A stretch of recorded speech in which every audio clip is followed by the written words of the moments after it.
And just to be fair, Trump did say, Jeremy, we won't allow the whole annexation of the West Bank. Oh, I see. So, yeah. I apologize to President Trump if I misquoted him. I absolutely do. But I'm pretty sure he can't remember what he said. It's not the whole of the West Bank, but... Thank you very much. We have time for one more question just before we begin wrapping up. I believe you have a mic.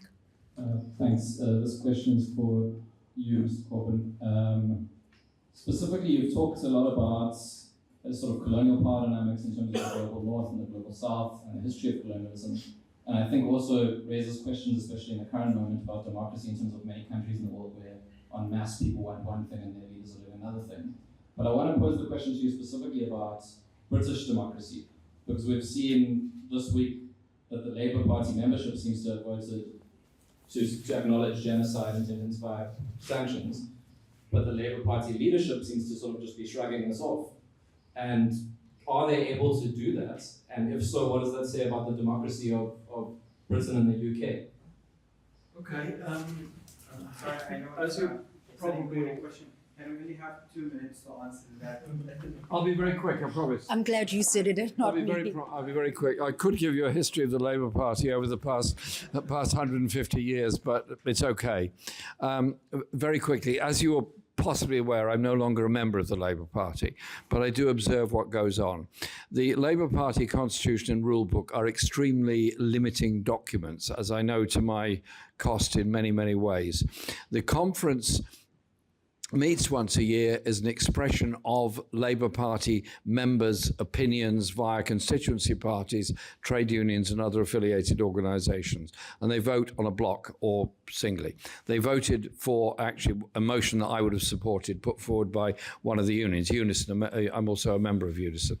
And they passed that. It is not binding on the parliamentary party. It is not binding on the government. It is not binding on the leadership. That is the fundamental weakness of the Labour Party democracy, is that it gives the parliamentary caucus of the Labour Party untrammeled powers in separation from the membership. The contradiction is the leader is elected by the membership, and the Parliamentary Labour Party has to have enough members to nominate the leader but can't control the leader.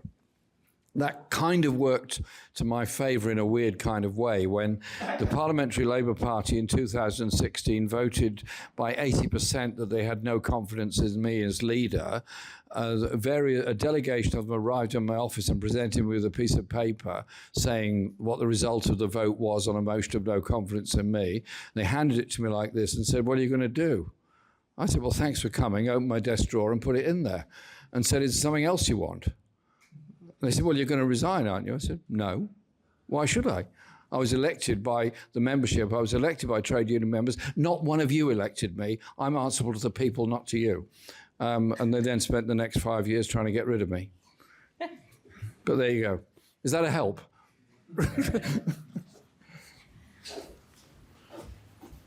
Thank you very much. Just before we wrap up, I'd like to welcome Dr. Imtiaz Sooliman, the founder of Gift of the Givers, for just a short message of support. It's been a privilege listening to both Mr. Corbyn and Yumna, and all your insights. Pleasure to be here. Thank you for inviting me. Thanks. Well, thank you. They've asked me just to give you guys a little bit of brief of what we're doing inside Gaza. And I want to start off by saying thanks to my people inside Gaza. I really don't know how they do this. You know, every day they send the videos, you see the smiling faces, and you know there's intense pain. They keep the faces smiling to keep other people happy. I've lost 210 people inside Gaza, including the head of my office. So my teams have lost these 210 people, and they still continue working the way they do, with dedication, with every single day. Our projects have been multiple. I won't be able to cover everything. The one side is humanitarian aid. We do inside Gaza and outside Gaza. The second thing is this activism. We've created special concepts. If I can get some time, I'll mention that. And thirdly, bringing them to South Africa and working with the government. Inside Gaza, from the beginning, when we could take trucks in, we did it. At some point, we couldn't take trucks in anymore. It stopped. Commercial companies were allowed to bring aid in, very limited amount of aid, because they had to pay taxes, and Israel needed the taxes. So we bought items from those commercial companies and started taking it all over. We could, not much vehicles, you can't move around much, you get shot as you move around. And then, of course, companies, it's amazing what these people do. The pharmacist will go to his pharmacy and it says, I've got this stock of medicine I found in the rubble, I got this stock, we would buy it off. 8 weeks ago, from inside, we managed to buy $70,000 worth of medicines, which is sent to various hospitals. And then, of course, as the pharmacists get the medicines, there are companies that have warehouses, that have supplies, that we can buy their food off. Then the Palestinians started becoming more resilient. They started fishing. So we bought the fish off from the Palestinians, but because there's no refrigeration, you need to cook it same time. So we would have a list of 50 or 100 people waiting a few meters away from where the fish comes to prevent them from getting shot or killed. And they would have a list, and the list changes every other day that people do fishing, so we gave them the fish. And then, besides farmers, the Palestinians themselves started growing crops in their own house or any land they found. So we would then buy the surplus crops off and pass it on to people. We have lists of people. And then those were the animals. We bought animals, cut it, and distributed it. In addition to that, we had a list. It's clinic in inverted commas. People move around, and we have a list of what medication they need. Whatever medication we can get individually is delivered to those people in those areas. But the clinics keep changing. Clinic is 10 a year. Two days later, it's 10 B somewhere else because they have to keep moving around. In addition to that, we trained 100 allied healthcare workers, which we paid for. They got trained, of course, through their own universities and online to support the medical staff. So the medical staff focus on the major things, and these guys do catch up or help or assist or go to the house to take care of aftercare. So the medical guys don't get exhausted. They are exhausted, obviously, but to take the burden off the medical students or the allied students, occupational therapy, physiotherapy, and other students back up than the medical staff that are there. In the beginning, we got in whatever medical equipment we could from inside. You couldn't bring it from the outside. We got tents sometimes inside. At some point, we started taking material and wood from inside and setting tent cities from inside, buying wood and material and doing it up. They bombed my 6-story women and child care center. It's gone. They bombed our Kuza health center in Kuza. It's gone. They bombed all our desalination plants, all our trucks, the offices we had. I said they killed 210 of the family members of my staff and the head of my office. But we carried on putting new teams. We got 5 teams, 6 people each in different areas of Gaza. And of course, whenever we could buy the food and flour, we gave people clay ovens in which to bake their flour. It's not nutritious, but it fills your stomach. Under the circumstances, you're going to fill the stomach, nothing more you can do. And of course, the medical supplies we gave to individual homes. Then with solar panels, we fixed up 2 desalination plants and put solar panels, and we started distributing water, whichever way, donkey cart, where you get a vehicle, you can move it. So different camps, we could do the water distribution. We've got some degree of psychological support, but nothing major because most of the guys are dead and they're not there anymore. So you have play therapy, you keep the kids busy, you keep them entertained, they draw, you get a clown, you get some cartoon character, you dress up like him, and the kids kept busy in that way. Then we set up 4 schools or classrooms, 4 schools, 10 schools. Each 10th classroom has 4 tents with 4 classrooms per tent, 30 kids per classroom. So it's 120 kids in 4 different tents. That's 480. That's a double system. Some in the morning and some in the evening, so 860 kids. But in the afternoon classes, it's more about counseling and therapy and play therapy to keep the kids busy because some kids have lost their speech because of trauma. They can't do anything about that. Then my wife, of course, she's a counseling psychologist. She's got an entire team. She works with the psychologists and psychiatrists from inside Gaza and from the West Bank. And they try to support those psychologists to give them support, not to see the patients, but to give the psychologists the support. And the psychologists and psychiatrists in the group that we've expanded, we've looked at new technologies, new methodologies, developing methodologies, because what you're going to apply here is not normal if you apply in the world. There's new techniques. And South African psychologists, psychiatrists are developing these new techniques to work inside Gaza itself. Outside Gaza, we're the only organization in the world right now allowed access to Sinai. No agency in the world is allowed access to Sinai. We've got 4,000 Palestinians we're looking after in Sinai. We've got preschools, and we're looking after the Egyptian people who have been also thrown out in Sinai. So because of that, because we're looking after that, the military and the police look the other way. They don't interfere with us. We look after the Egyptians, we look after Palestinians, we got ECDs, all the teachers are Palestinian, the kids are Egyptian and Palestinian. The homes that they've been given and the buildings they've given, we've upgraded it, put in furniture, put in mattresses, put in cupboards, put in hygiene support, put in food parcels, and we've given them support completely on the Sinai side. In Egypt itself, there's 200 families that we're looking after. We're looking after students. We're paying for their studies of different areas. And of course, we've got 150 patients like inside Gaza that require the medication. We give medication to them one-on-one. Initially, the Egyptian government was dead against supporting Palestinian families inside Gaza. My guys are very smart. They kept on speaking to them and eventually told them, it's costing your government money to look after the Palestinian people. Can we do this? And then they agreed, and even better, they've agreed to put it through their post system, the post office system. So now we don't have to go every month individually all across the country to give people money in their hands. They can just go to the post office and they can collect it from there, and we can expand the number of families that we're helping. The last 2 projects that we're doing inside Gaza, inside Egypt, we're teaching 3,000 children every day in 5 private schools. Every afternoon, there's a Palestinian person who owns the schools. We pay the rental, and in the afternoon, when everybody's gone home, our kids come to the school, and we've got 300 to 500 teachers that we pay for every month that teaches these kids in the schools. And with that, they get counseling support services. We're funding 180 psychologists and psychiatrists together with other organizations, and they using the techniques of the people from Gaza inside Egypt. And the day that the border opens up, we're going to move these 180 people inside Gaza. In South Africa itself, we've got 200 medical guys on standby. That's excluding speech and hearing teams, dietitians, occupational therapists, physiotherapists, engineers, teachers, all want to help. And the 200 medical personnel of diverse disciplines, all ready to go in when the time is required. They're already on standby to go inside Gaza. Of course, we brought in the 59 medical students from Gaza into South Africa. The first batch in UCT to 27 are all finished. They're now studying inside Egypt. We're paying for the fees to study inside Egypt. The other 22 finished their 5th year in WITS. Now in this month, they're starting their 6th year in Johannesburg. The ones in Pretoria wanted to go back home and to the other places. They were very disturbed, so they went back. We're now opening the scholarships for next year, not only for medicine, but other fields also to bring them down. Then we got organizations in South Africa that wanted to tele and long distance training or virtual training for teaching medicine and other fields. So we got a proliferation of different types of disciplines online where South African organizations want to help and assist inside Gaza. What we've done is very limited compared to what we can really do. If that border opens up, we can put millions of rands of stuff inside Gaza. And the last point is, in November last year, at a conference in Turkey, there were organizations from all over the world. Jordanian Palestinians came to the conference, and eventually they came to us, and they said they want us to be the medium in which to rebuild the education system to some extent, and they prepared to give us $25 million that same day, on condition I sign. And I said, no, we're not going to do that.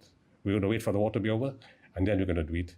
And they said over a 3-year period, they will give us $60 million, to help with the education system inside Gaza. Of course, I'm not going to sign. It'll be absolutely clear this can be done. South African support is huge. I've worked with the ICJ team. I have a relationship with them. I've done things with them. I can't tell you what I've done, but I've done things with the ICJ team. I've got a very close working relationship with them.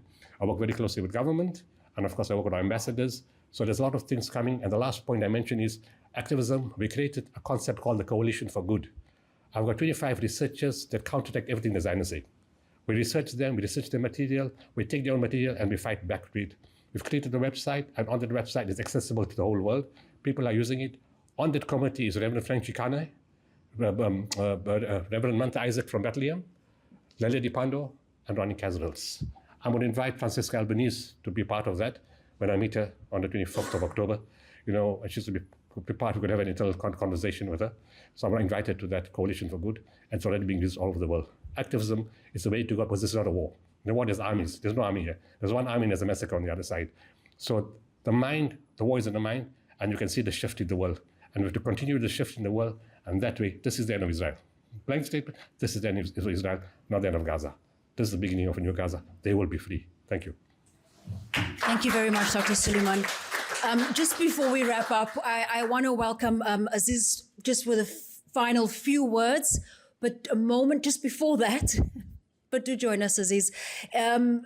If you do want to hear more from our guests, please remember that there are a couple more engagements across Cape Town. Tonight at 7:30, the Wynberg Civic, Global Action Against the Genocide. And then Wednesday, tomorrow afternoon, 4 to 6 at UCT at the Neville Alexander Building. Thursday, 12:30 to 2 at UWC, and then also a faculty at the Faculty of Health and Sciences, also UWC, at between 4 and 5 p.m. also on Thursday. All right, let me hand over to Aziz to close our gathering and just for a few words. Thank you all for being here today. Just quick, first I want to thank our speakers, Jeremy, Yumna, Dr. Mustafa, of course, Dr. Imtiaz, the member of the media, and of course, thank you for sharing your experiences and insights with us. What you've shared here today matters. We're grateful for the Desmond and Leah Tutu Foundation for supporting us and for giving us the space to have these important conversations. Thank you, Famida. I know you told me not to, but thank you, of course, for everything.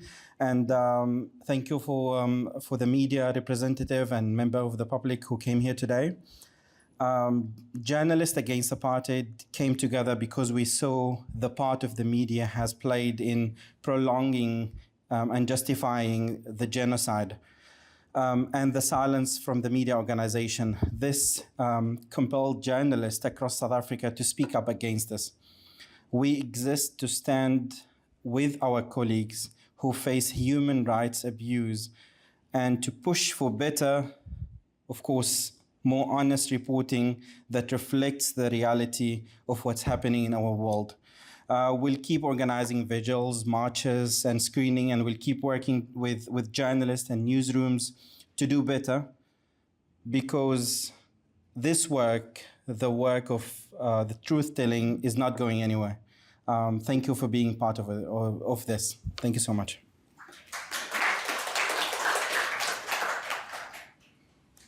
Al Jazeera English. And I think it's been a platform where we've seen much of what is happening in Gaza. This space here will look at a number of key issues when listening to our guests. One of them, I think importantly, is about amplifying the voices of those in Gaza, ensuring their perspectives are heard beyond the headlines. I think we're always looking for insight. We're always looking for better understanding, especially as a media fraternity.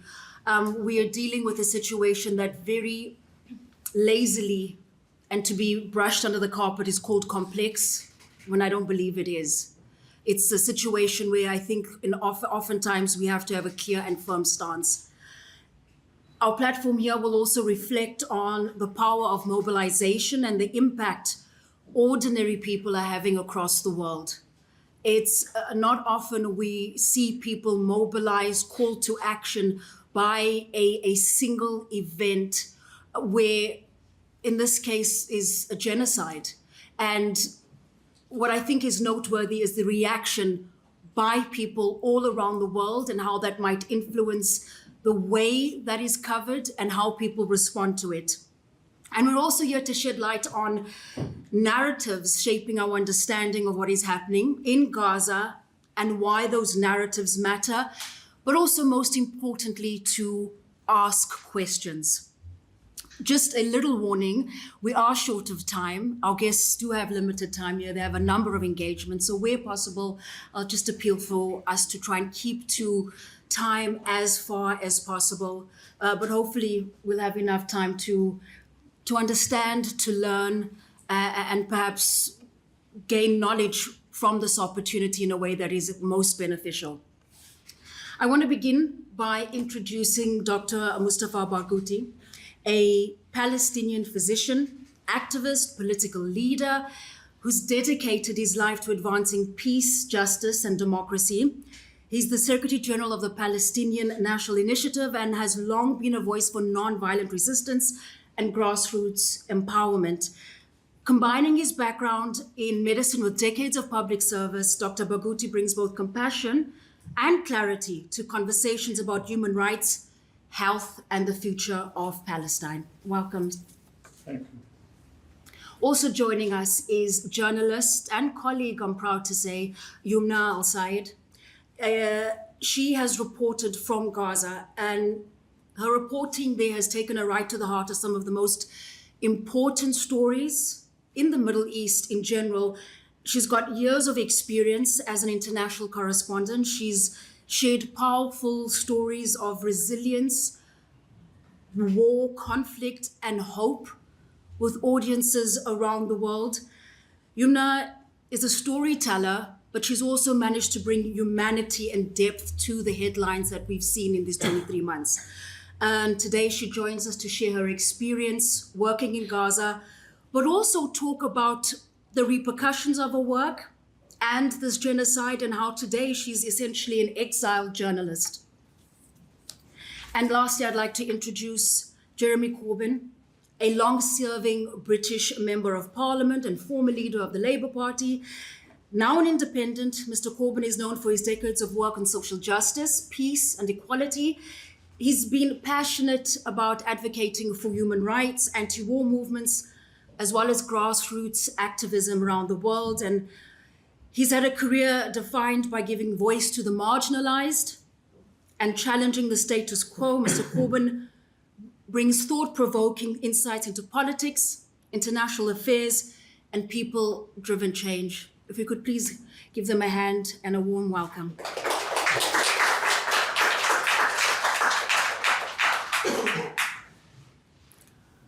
I'm sure many of us watched last night as the US President Donald Trump met with the Israeli Prime Minister Netanyahu in what has been presented as the latest peace deal, which awaits confirmation. And I don't know if many of us would be surprised at perhaps the approach that has been taken. And this is where I want to ask Dr. Barghouti to address us. Last night, in response to that peace deal, Dr. Barghouti, you described Tony Blair's role in this proposed board of peace as a horrible idea.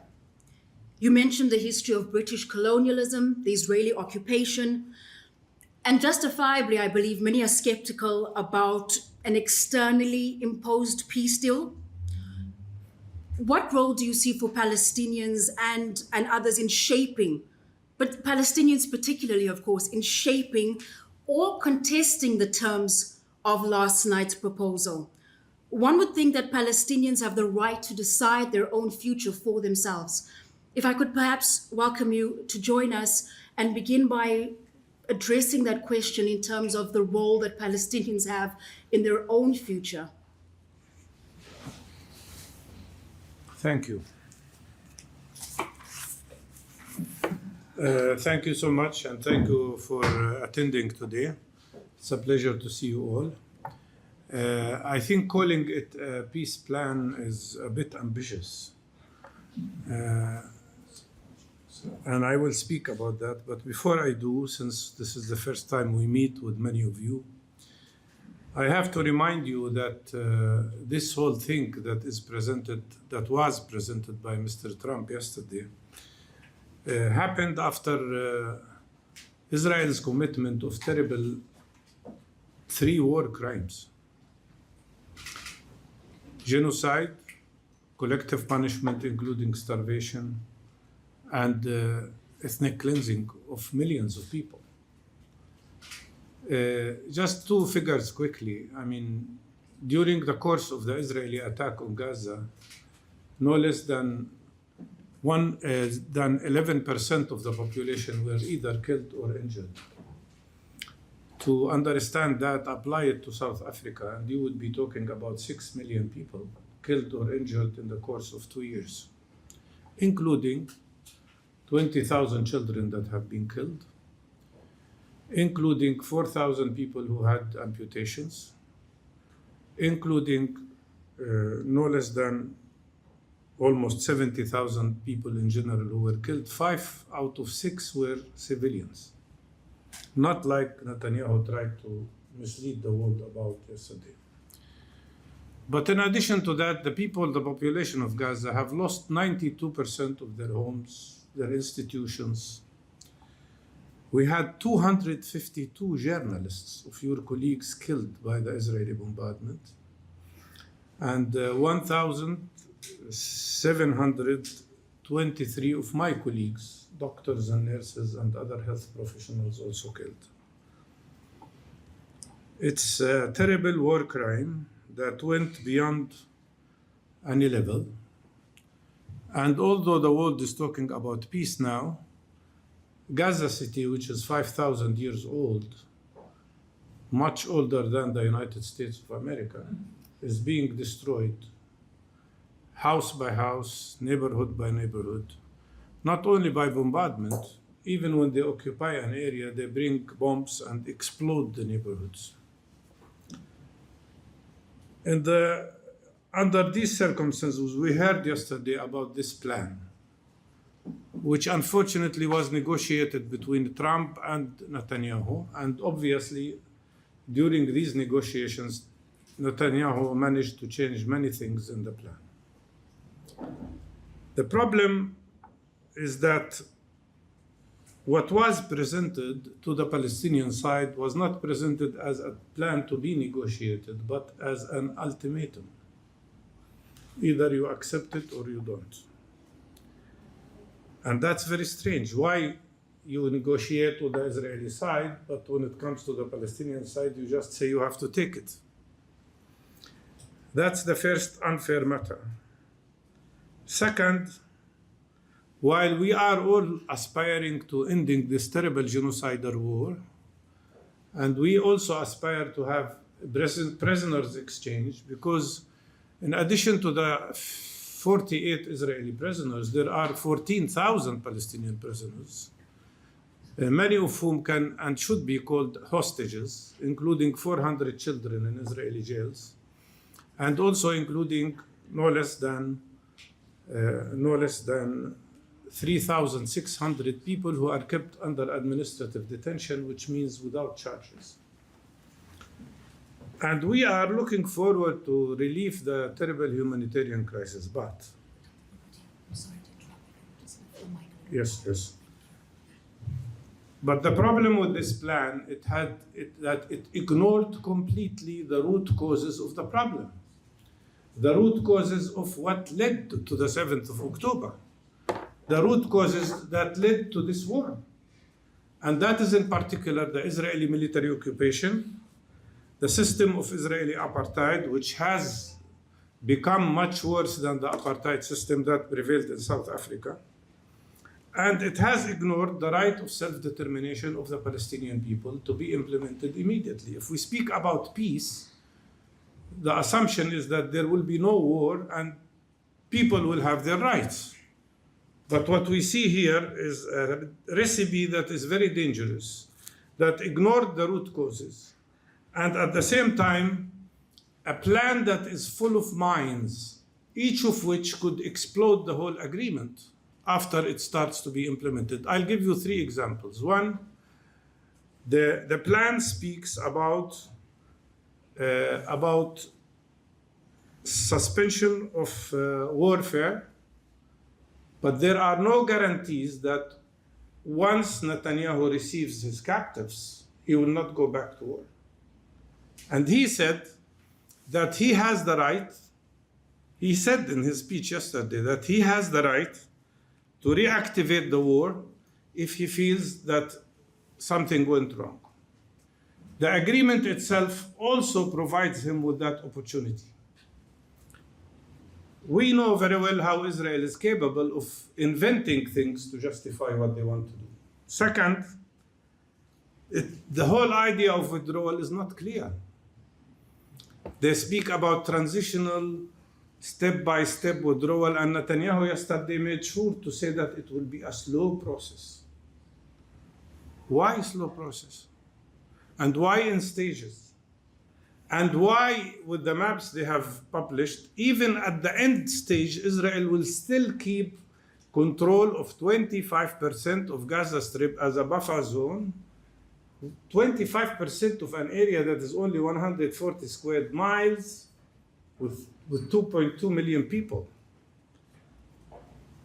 And third, this whole idea of bringing a foreign administration to rule our lives which would mean two things. First of all, it would mean creating arrangements in Gaza separate from the West Bank, which is a blow to the possibility of a unified Palestinian territory and a possibility of a Palestinian state.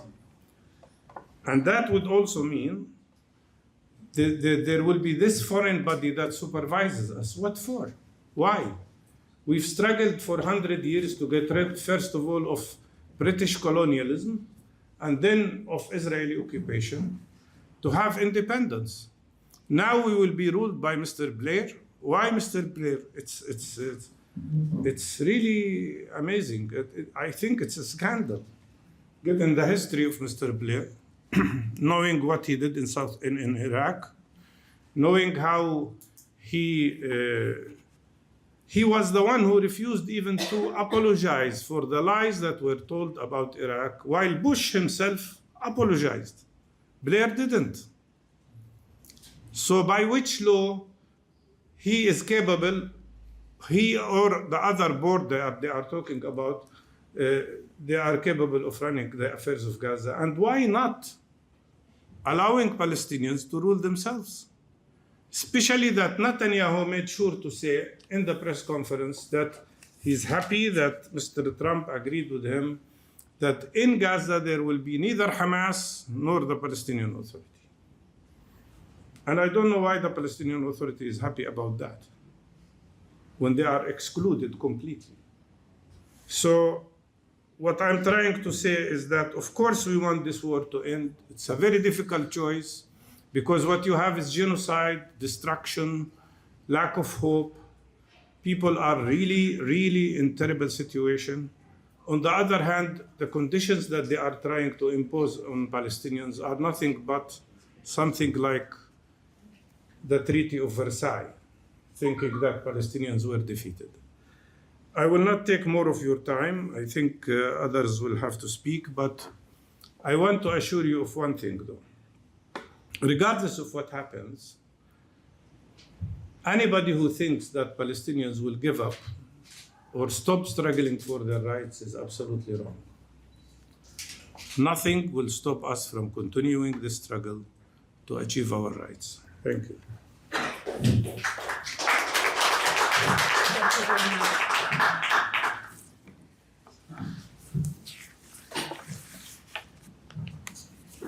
One of the key elements of,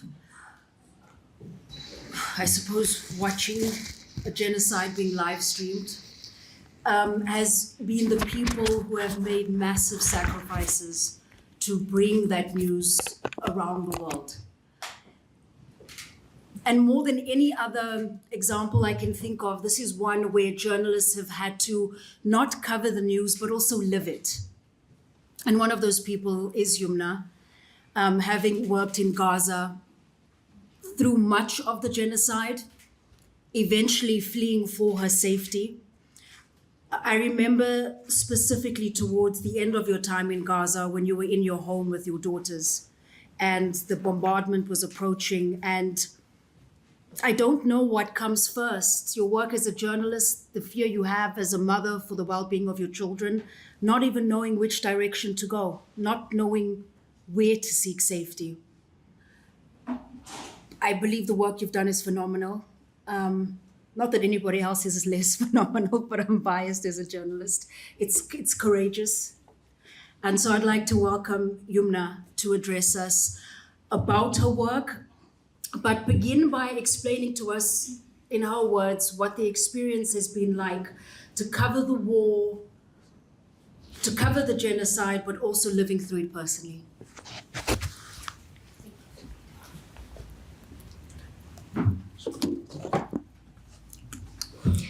Hello, everyone. Thank you, Famida, for that introduction. And it's an honor to be able finally to see you.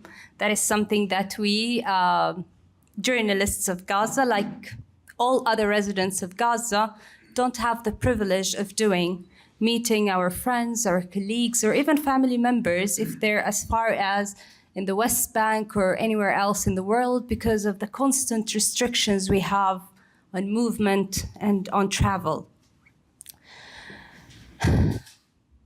Covering this genocide in Gaza wasn't like any other war I've ever covered before.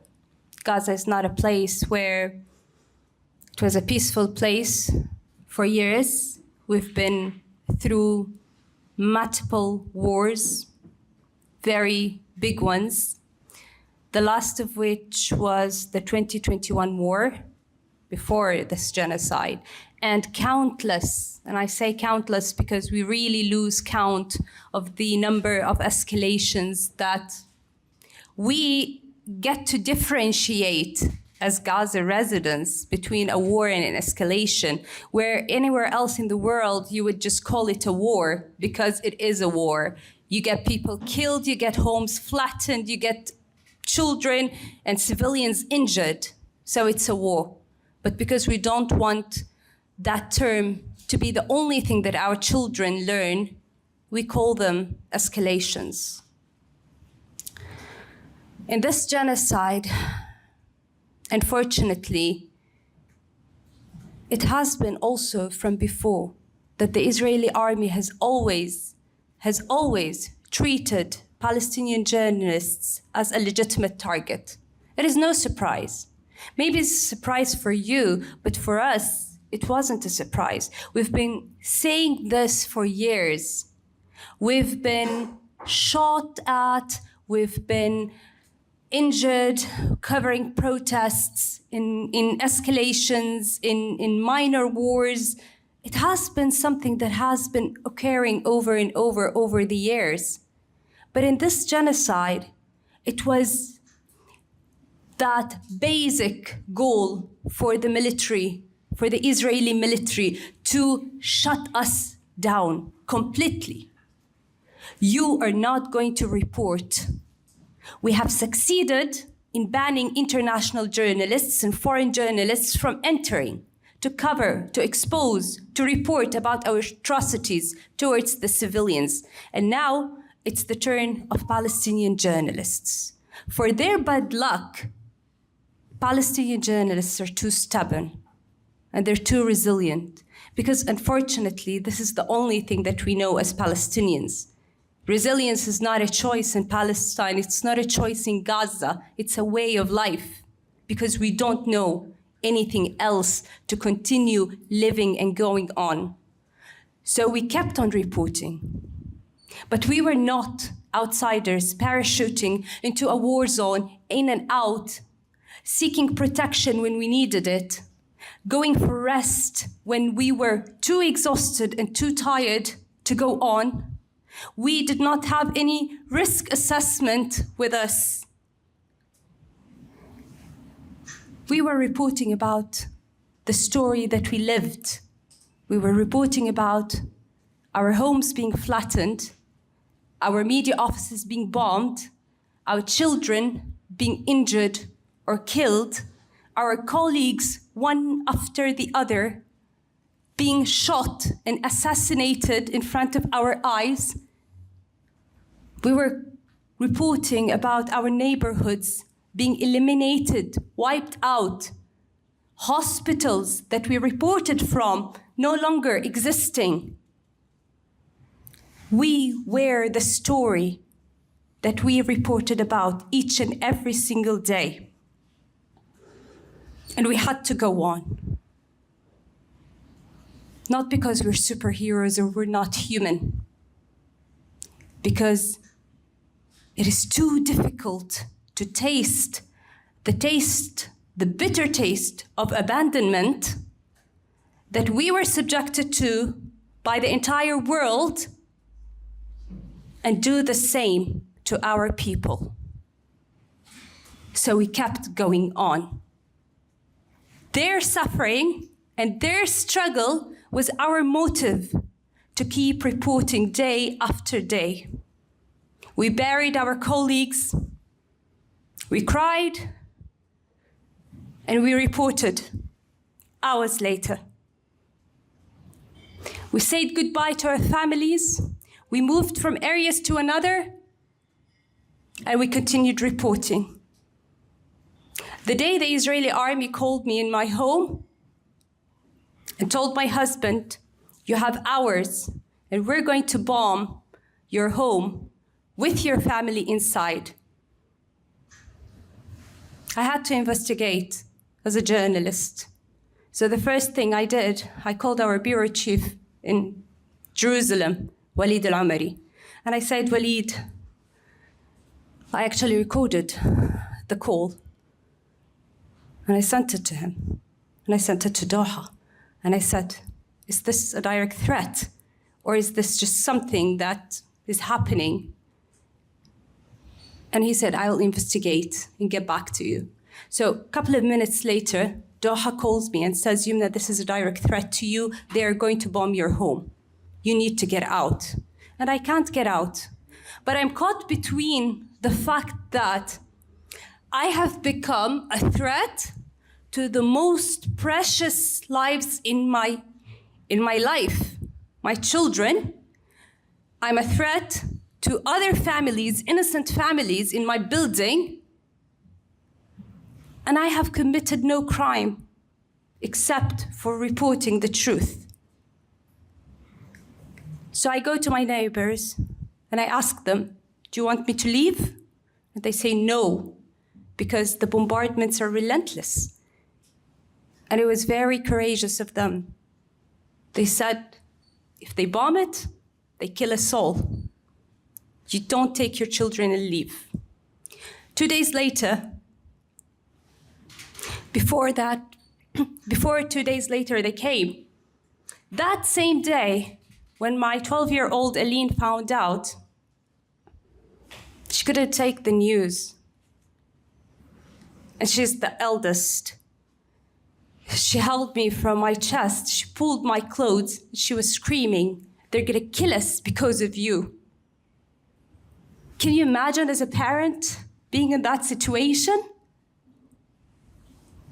She screamed and screamed, they're gonna kill us because of you. They're gonna kill my sisters because of you. As if her sisters are not my daughters. But you get to be in that position just for being a Palestinian journalist. And you don't have answers. You don't have answers to your family. You don't have answers to your children. You don't have answers to your neighbors. You can't tell anyone anything because you don't know what is your crime that you've committed. Should I put down my mic and my camera and stop reporting? And then what?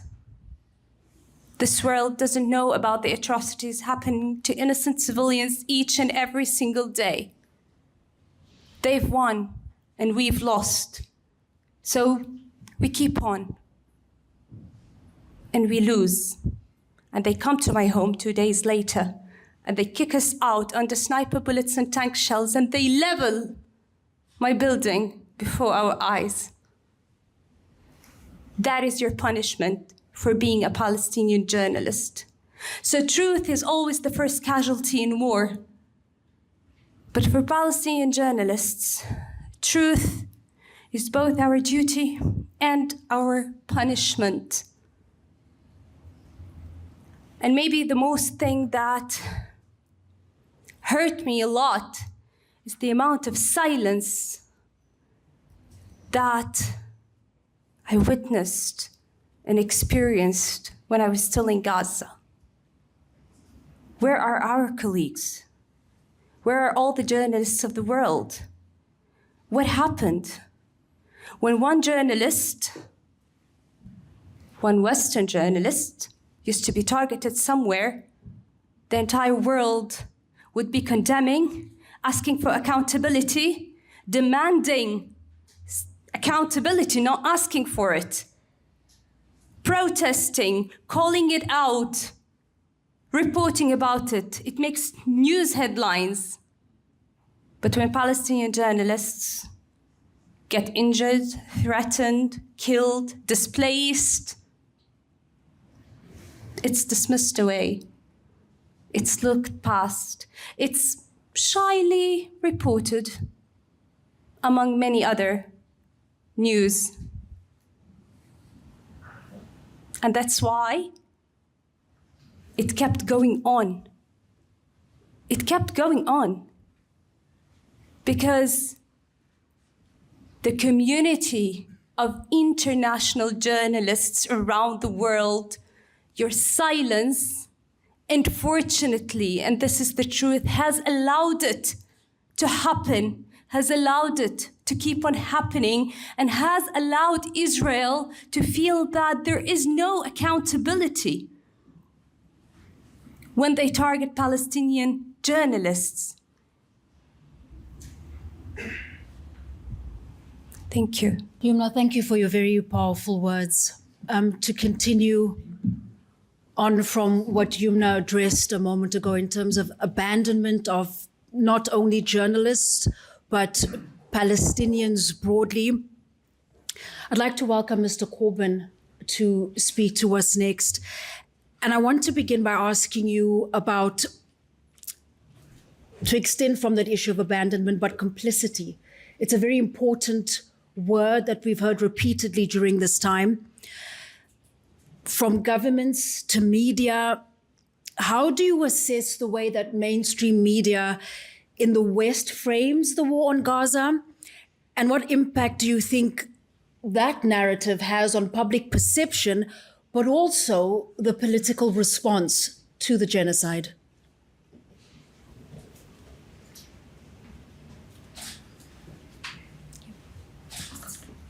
Thank you very much. It's a real honor to be here at this wonderful center in memory of Desmond Tutu and so many others that fought so hard against apartheid.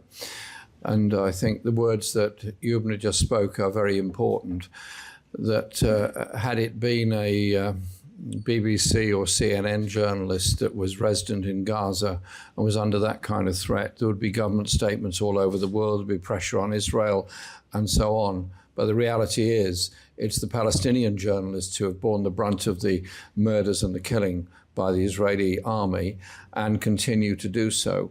And many of the big media corporations have often used Palestinian journalists as stringers, and when they've suffered the ultimate fate, have done nothing about it because they're not directly employed by those corporations. And so there is a very important role for the international journalist organizations to do far more to support and protect journalists who are under threat and during any conflict, particularly this one in Gaza at the present time.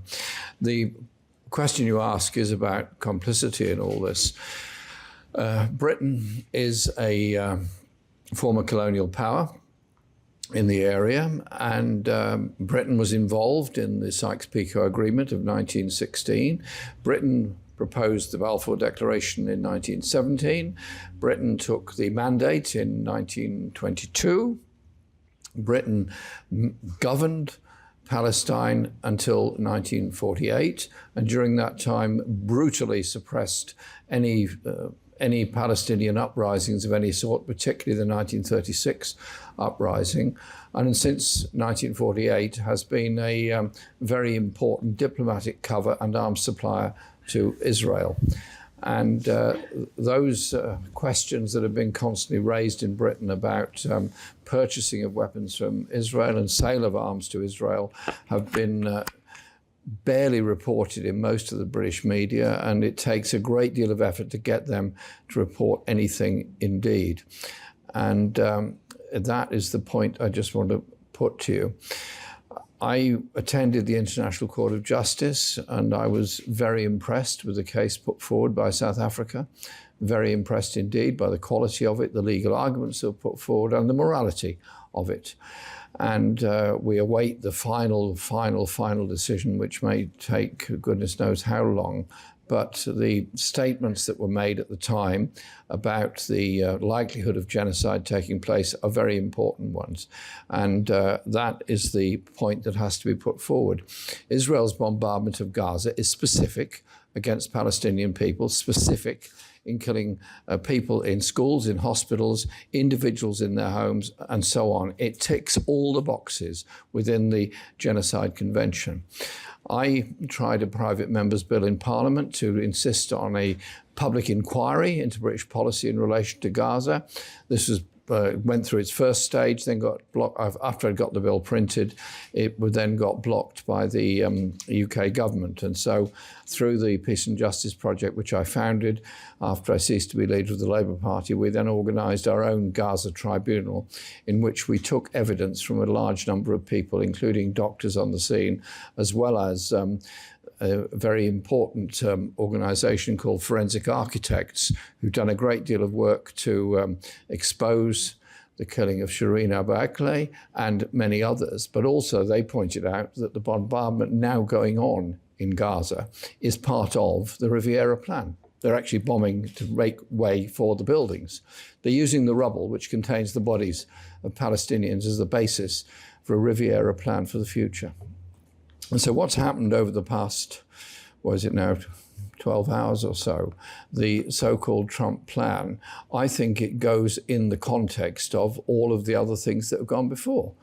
Sykes-Picot, Balfour Mandate, Nakba, and so on. It's yet another terrible day for the Palestinian people when their future is being decided by a group of people in Washington without a Palestinian voice being at the table, and they're being forced into, in some cases, willingly accepting this, in other cases, such as Dr. Barghouti not doing so. And I think it's time for the rest of the world to speak up. What is it about international media and governments that they can't conceive of a point where the Palestinian people would be able to decide their own future, decide what they want Gaza to look like, decide how it should be governed? That is what democracy really is supposed to be about. I was an election observer at the last election in Gaza. There were two elections, the presidential one and then the parliamentary election the following year, 2005 and 2006. And so I asked the question of not so much individual journalists, many of whom have made enormous sacrifices to try and tell the truth, but the global media reporting of all of this and the effects of it. They have not, until very recently, actually adequately reported what is going on in Gaza. They never reported the horrors of the occupation or the psychological effect of being so many years under occupation. And so we've had these mass movements all over the world in solidarity with the Palestinian people. They've become huge. Here in Cape Town, there have been remarkably huge demonstrations. Likewise, in other parts in South Africa and the ones we held in London, and the very big one we're planning on October the 11th in London. But I say to the media corporations, are you going to be on the side of the arms dealers, the arms manufacturers and the Israeli government, or are you actually going to report the horror story, the human horror story of what has gone on, and just pretend it never happened? We're watching the recolonization of Palestine by the international community, and Tony Blair, former British Prime Minister, Iraq war and so much else, is being brought in like some kind of colonial governor, a sort of guy with a plumed hat or something, to go there and manage Gaza. The Palestinian people don't need Tony Blair and don't need the international community. They need the freedom to be able to live and govern themselves. And that surely ought to be the message that the media are putting out to the rest of the world. Thank you. Thank you very much, Mr. Corbyn. What is happening in Gaza resonates very strongly with with South Africans. We have our own history of apartheid, colonialism. And I think sometimes it's very difficult to understand that we continue to see this globally, that occupation continues, colonialism in whatever guise continues, that there are settlers. We, as Mr. Corbyn spoke about, the location where we are is also significant.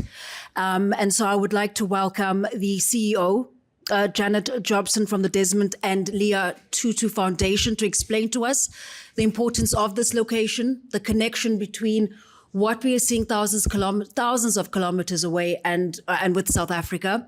And that's just before we'll open the floor to questions. I'm sure there are several. If Janet Jobson could please join us for a quick moment. Thank you so much, and welcome everyone to Desmond and Leah Tutu House. It really is an honor to have these incredible human beings and activists with us and journalists with us today.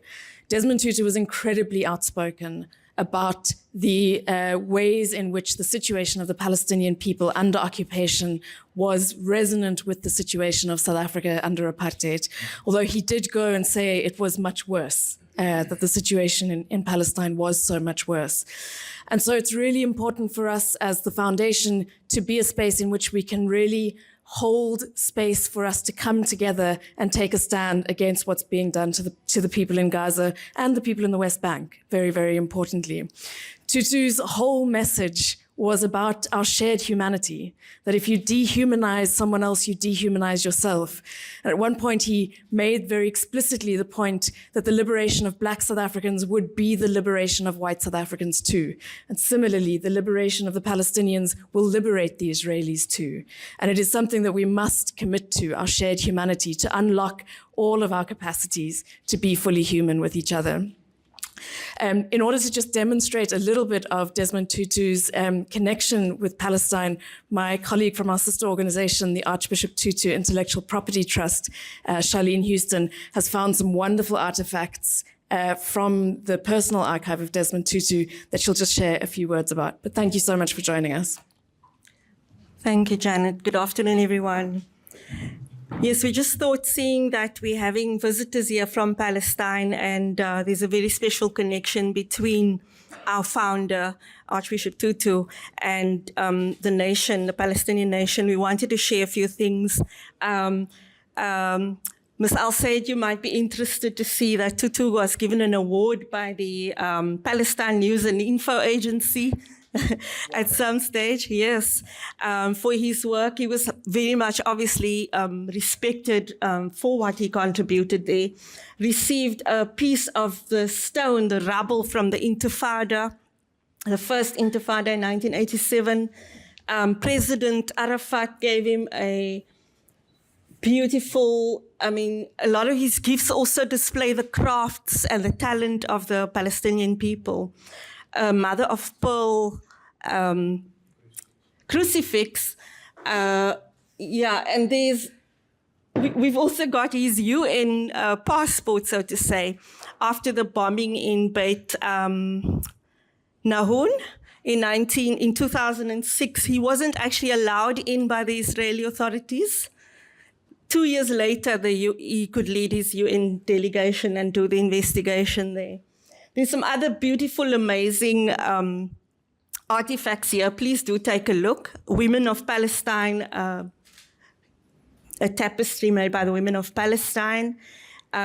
We've also got this beautiful keffiyeh, which is a celebration of African-Palestinian unity, which is actually made in one of the factories that have since been bombed to the ground, and was given to our chief, Mandla Mandela, Nelson Mandela's grandson, who's on the flotilla at the moment. And he has come to enrobe the Archer's statue in that keffiyeh. Dr. Baguti, I also wanted to share with you or remind you, in 2016, Desmond Tutu and 7 other Nobel Peace Laureates supported the nomination for Peace Prize for your cousin, Marwan, who's in prison. And Tutu said that they were hoping, these laureates were hoping, in his speech, he said that this was a reflection, that nomination was a reflection that freedom is the only outcome for the Palestinian people. And it really is speaking to the issue of the day with the so-called peace plan. So yes, I think I'm going to stop there because of time, but there's a lot more I could share from his speeches, his notes, his diary entries. But I think you know that Tutu represents our hearts as South Africans. We're with your people all the way. Freedom is coming. Thank you very much, Charlene. I'd like to open the floor to questions. If you could just raise your hand and begin by telling me, or telling us rather, where you're from. Yes. Because I have to go and do an interview with Al Jazeera. Good afternoon. Matthew Hirsch. I'm a freelance journalist from Ground Up News here in South Africa. Jeremy, you touched on the ICJ case, and there's been a few calls for South Africa to go back and do more in terms of getting provisions I know that there was a mass protest on Saturday here in Cape Town calling for the South African government to cut ties with Israel, to end trade, to close the Israeli embassy. So really what I would like is, yes, we know South Africa has already done a lot, but what more could the South African government do for this fight? And that's for all three of the panelists, really. Thanks. Let's be. I think we should take Masra first, Yeah. which is Yeah. this very important interview with Al Jazeera. Is there a question for me? Is there? We can address that question to all three of you. We can perhaps begin by looking for your response. There's one. Yep. Thank you. One moment. Rukaya Surya from Radio 786. Mr. Barghouti, we saw the adoption of a two-state solution. What is your envisioned Palestinian state?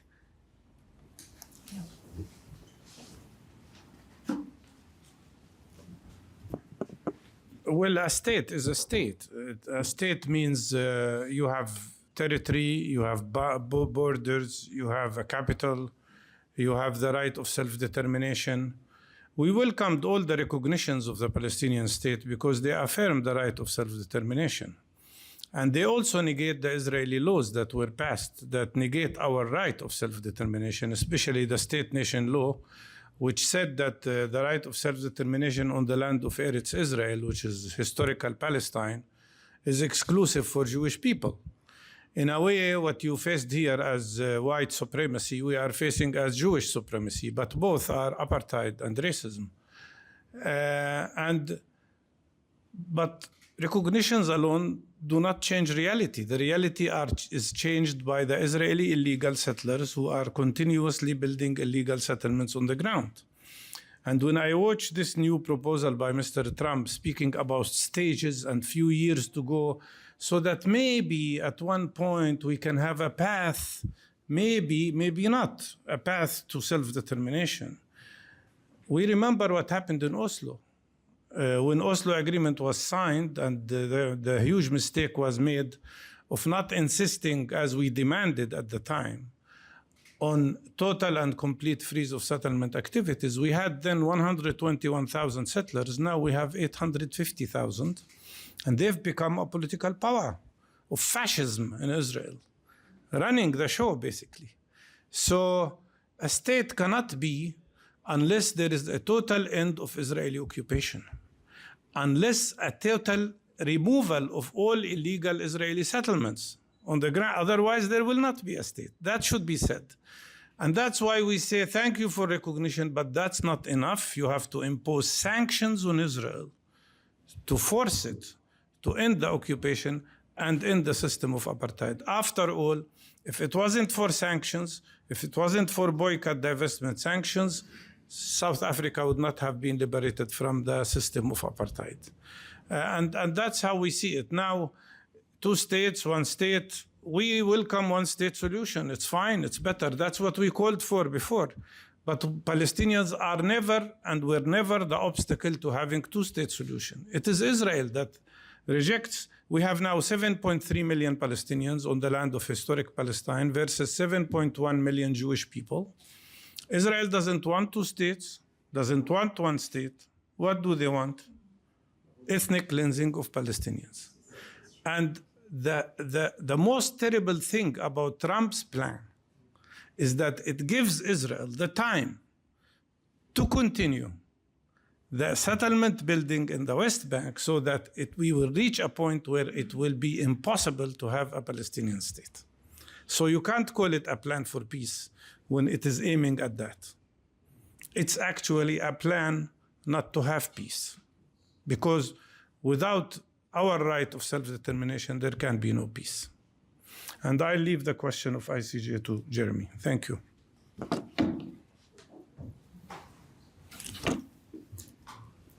Let's ask Mr. Corbyn to perhaps address the first question that was asked. What more can South Africa do with regard to Gaza, Palestine, but also maybe we can broaden it to international pressure? First of all, I want to say thank you to the South African government for having the courage to take the case to the International Court of Justice. It was, to me, a very moving event, sitting there in the International Court of Justice, a truly beautiful building, reflecting that South Africa had been through the hell of apartheid and all the horrors that went with that, and yet had the courage to take the case to the ICJ. So I take nothing away from South Africa at all on that. I'm a member of Progressive International, which has then put a great deal of effort into forming the Hague group of countries to give a UN bloc in support of the ICJ and ICC decisions in respect of Palestine. And we had a conference in Bogota in Colombia where we agreed on a substantial declaration read at great length by President Petro. And then during Netanyahu's speech to the General Assembly, we held a meeting of 30 nations in New York to give greater support to this, principally South Africa, Colombia, Malaysia, Indonesia, and a number of other countries are very closely involved in this. What more could South Africa do? First of all, I thank them for what they've done. I understand that the Foreign Ministry is committed to carrying on all the way through with the international legal action at the ICJ and at the ICC as well. I think what would be good is if South Africa could lead the way in an African bloc of nations joining in the legal actions as well. So there is a voice from the whole of Africa on this, because Israel is very good at threatening individual countries, threatening them with gifts if they do what Israel wants, and threatening with punishment if they don't. And the United States is constantly threatening people with tariff policies and tariff threats if they do anything in support of the Palestinian people, which is contrary to the current wishes of President Trump. And so if South Africa would be in a position to give greater emphasis and strength to the African Union on this, I think that would be a very important and very good step forward. But I do think that the legacy of the anti-apartheid movement, not just in South Africa, but around the world, has shown that it is possible to have a huge effect on a global economic or social or political issue by popular uprising and popular struggle. Yes, apartheid was overthrown in South Africa by the bravery of people in Soweto and other places and all those that sacrificed. But around the world, the solidarity did make a difference in isolating the apartheid regime. And I'm particularly calling on the rest of the world to immediately introduce a sporting boycott on Israel and not allow them to take part in any international competitions, particularly the Football World Cup, and also the weird anomaly that where football competitions are concerned at a global level, Palestine has to play in the Asian section and Israel plays in the European section. That makes no sense to me. I don't think Israel should be playing in any section while they're carrying on like this. And so I think that is important. We had a huge event at Wembley in support of Palestine, and it was enormous, 15,000 people at the Wembley Arena, and heard a speech from Eric Cantona, a great footballer, calling for that sporting boycott. And I remember at the time of Mandela's 70th birthday, we held a massive rally in Wembley saying much the same kind of thing. That had a big effect. This had a big effect. And so South Africa, please keep it up. Thank you very much. We had a question over here. Yes. Okay, good afternoon. My name is Mzi Velapi. I'm from Elicha News. It's an online news website that is published by Workers' World. My question to Jeremy. Recently, we saw quite a lot of European countries coming up and talking about how this two-state solution is the answer to what is happening in Gaza. What is your view on that? To Yumna, what is your reading of how we as media in South Africa and globally are reporting on the issue of genocide in Gaza, and also how best can we report on what is happening in Gaza? So those two questions for you. Thank you very much.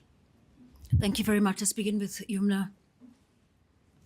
So you actually measure how you're doing as media professionals in a place or a country according to the amount of awareness that the public of your country, the people, have. Because the much you inform them, the much they're aware, then this means that you're doing, whether you're doing a good job or not. So you can basically measure that as media professionals as well, right? My most concern was the fact that a lot of people around the world were actually asking, oh, what's happening in Gaza? When the genocide was already past 2 and 3 months.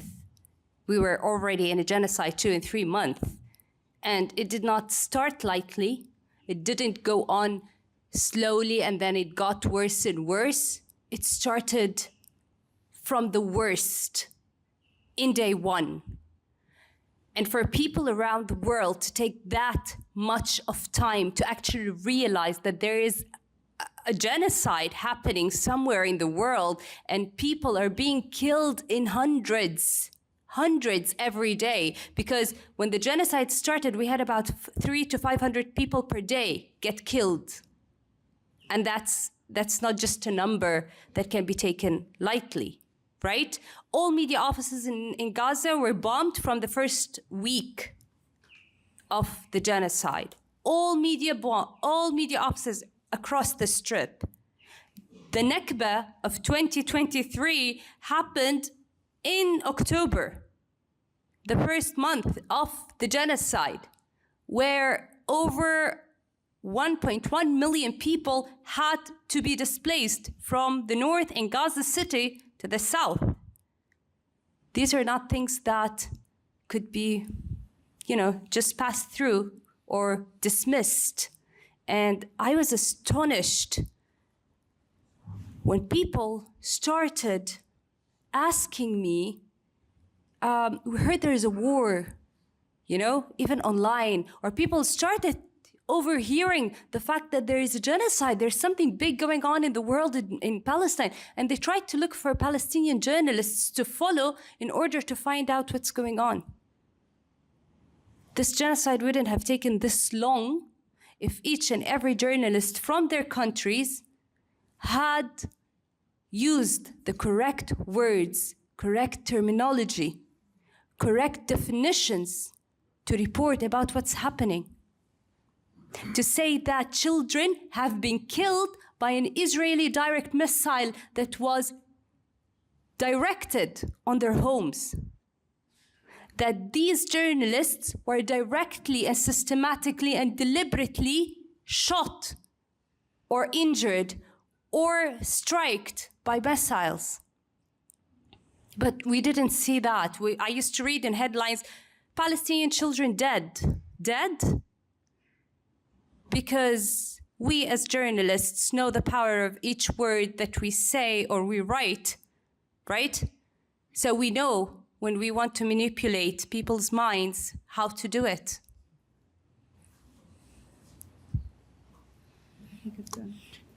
Thanks, and thanks for your question.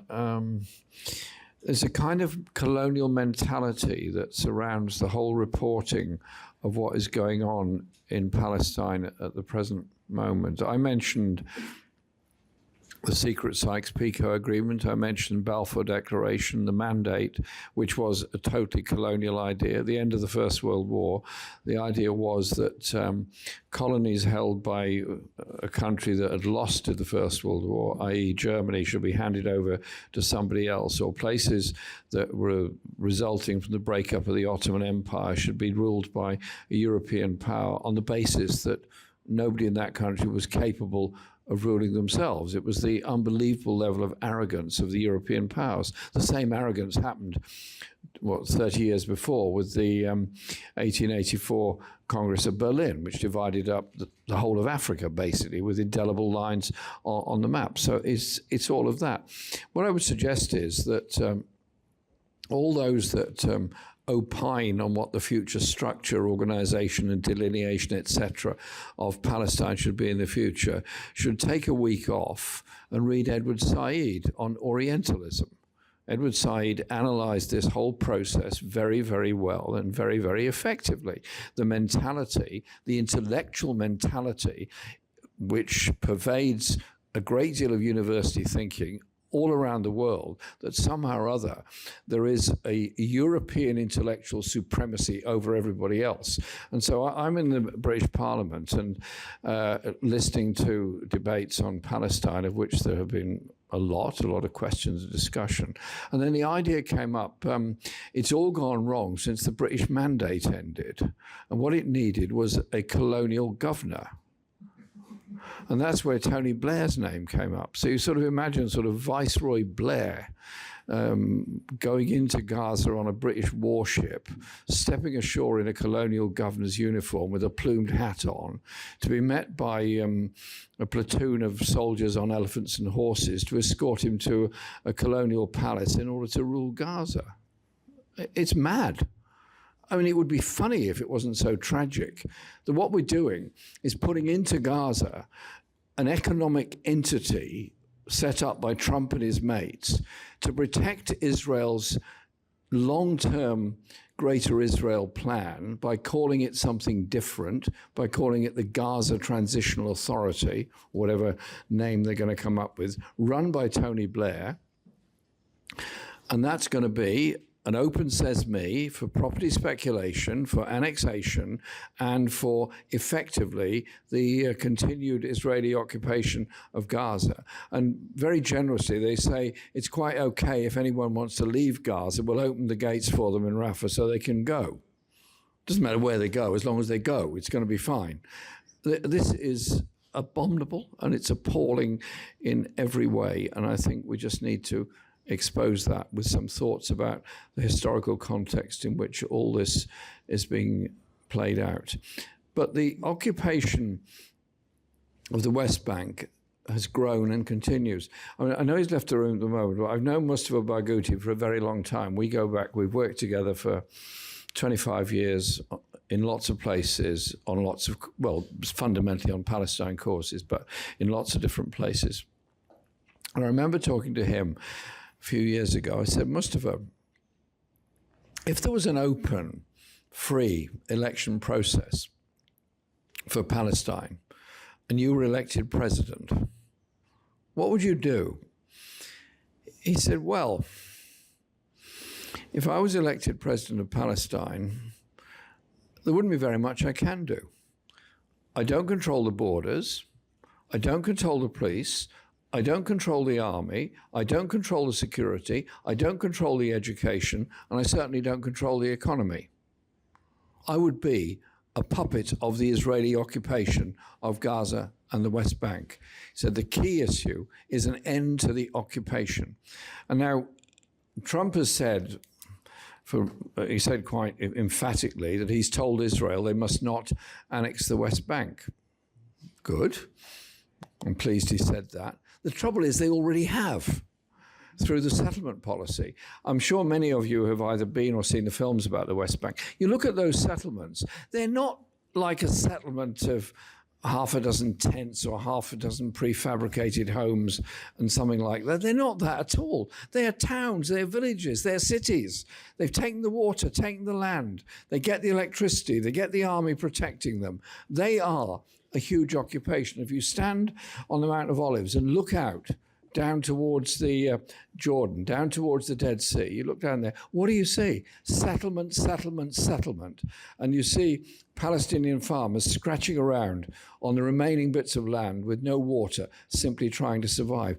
The settlements have got to go, the occupation's got to go, and it's Israel that's got to go from it. It's not up to me to tell the Palestinians what their state should be. My job is in solidarity with them. And if you're in solidarity with a cause, you don't run the cause. You're in solidarity with the cause. If you don't like the cause, don't express your solidarity. But don't presume, because you're expressing solidarity, you can tell the people how to fight their struggle in their society and their country. And I think that's quite an important principle that we should adhere to.